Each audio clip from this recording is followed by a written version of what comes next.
وقال الرسول يا رب إن قوم اتخذوا هذا القرآن مهجورا وكذلك جعلنا لكل نبي عدوا من المجرمين وكفى بربك هاديا ونصيرا وقال الذين كفروا لولا نزل عليه القرآن جملة واحدة كذلك لنثبت به فؤادك ورتلناه ترتيلا صدق الله العظيم. Мейримдүү жана райымдуу жараткандын аты менен баштап, сүйүктүү пайгамбарыбыз саллаллаху алейхи вассаламга дубай саламдар болсун. Ассаламу алейкум достор, бир туугандар, жараткан барыбыздын кармаган орозобузду, ушул ыйыгайда кылып жаткан ибадаттарыбызды, дуаларыбызды кабыл кылган болсун. Рамазан айы демекчи, бул айда Куран түшүрүлгөн. Ушул айда Куранды көп окуганга аракет кылайлык барыбыз. Анткени мурдагы видеолордо айтканыбыздай, башка айларда Курандын бир тамгасына 10 сооп берилсе, өзгөчө ыйык Рамазан айында Курандын бир тамгасына 10 сооптон баштап 700-гө чейин берилет. Дагы Аллах Таала Куранда айтат: "Валлаху юдаифу лиман яша".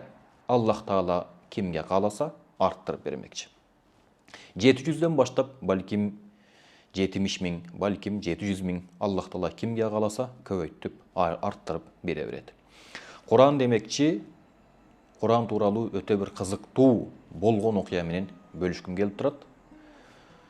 Бул окуя ушул Африка өлкөлөрүнүн биринде болгон экен. Бир айылга жаңы бир имам шайланып, өзүнүн имамчылыгын өтөгөнү барып калат.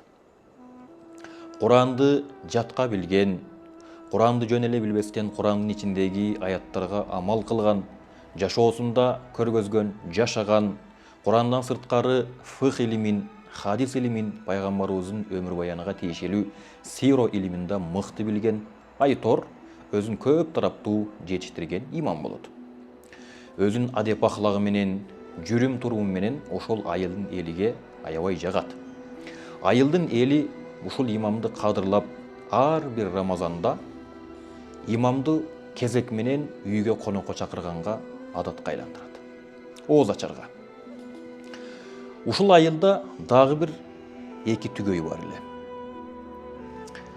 Кезек ушуларга да келип жетип, имамды булардагын үйүнө чакырышат. Имам булардын үйүнө барат. Ооз ачарга аз калганда ушуга окшогон даярдалган столдун үстүндө акча турган болот. Терезе ачык, шамал болуп, столдун үстүндөгү акчаны чачып салат.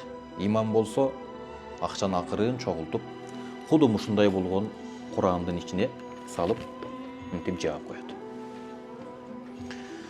Ооз ачар болот, имам конок болот, кетет.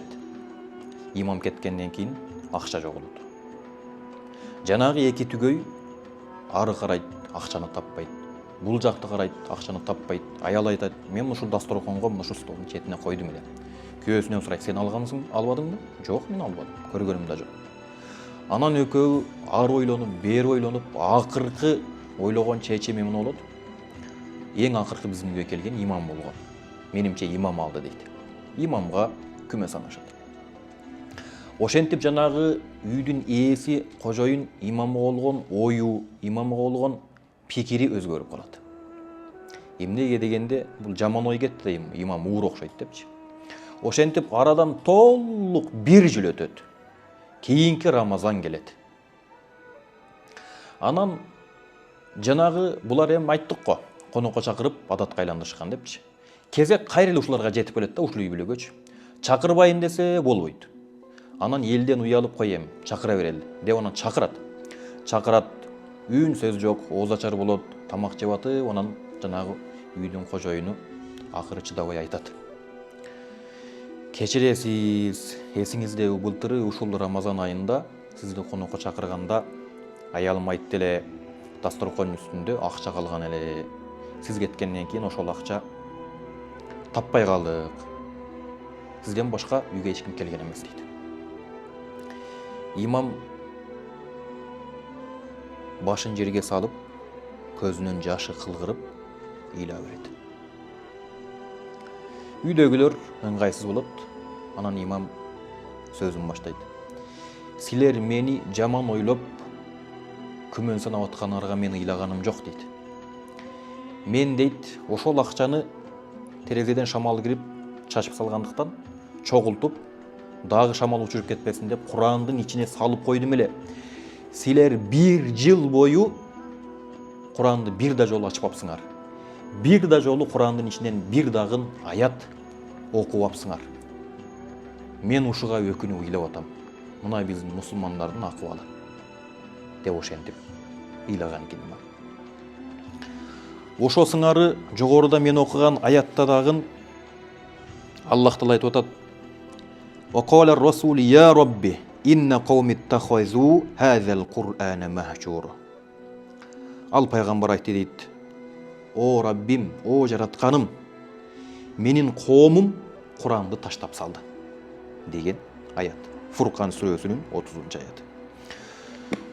Ошондуктан урматтуу туугандарым, биз Куранды таштаган коомдордон болбойлу.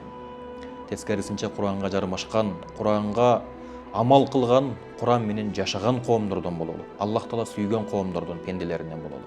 Өзгөчө ыйык Рамазан айында көп Куран окуганга аракет кылалы. Биз дагы жогорку окшоп, жогорку мисалдагыдай, окуядагыдай бир жылда бир да жолу ачпаган адамдардан окшобойлу. Андай адамдардан Кудайым өзү алыс кылсын, Кудайым өзү сактаган болсун. Видеонун акырында дагы бир жолу Аллахым кармаган орозоңуздарды, кылган ибадаттарыңыздарды кабыл кылган болсун. Ошону менен бирге баарыбызга дайыма Куранды окуп турууну, жөн эле окубастан ага амал кылууну, аны менен жашоону баарыбызга насип кылган болсун. Ассаламу алейкум.